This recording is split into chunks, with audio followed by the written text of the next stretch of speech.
মক্কাতে এসে ইব্রাহিম খলিল রোড নামে একটা রোড আছে, সেই রোডের পাশে আমাদের হোটেলটাতে থেকে আমরা আজকে বের হয়ে কবুতর চত্বর আসলাম। কবুতর চত্বর তো আমাদের হোটেলের সাথেই। এই কবুতর চত্বর থেকে কাবা ঘরটা প্রায় 2 মিনিটের পর। দেখেন, এটা ক্লক টাওয়ার। এই ক্লক টাওয়ারের সাথেই কাবা ঘরটা। এই ক্লক টাওয়ারটা প্রায় 100 তলার উপরে। এখানে এসে আয়েশা এবং আয়েশার বাবা একটা মহিলার থেকে কবুতরের খাবার কিনে নিল। ওরা কবুতরকে খাবার দিচ্ছে, এরকম সবাই দিতেছে, ছবি তুলতেছে। আমি ওদের ছবি তুললাম।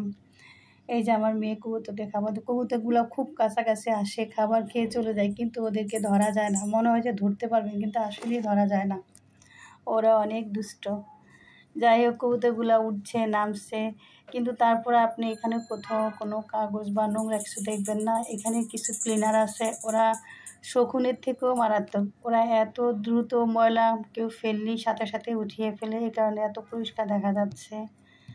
আসলে এরকম ক্লিনার বাংলাদেশও থাকা দরকার। বাংলাদেশের রাস্তায় বের হলে এত খারাপ লাগে, নোংরা চারিদিকে, কিন্তু ওখানে গিয়ে আপনি কোনো নোংরা কিছুই পাবেন না। একটা কাগজ পড়লে ওরা শকুনের মতো টান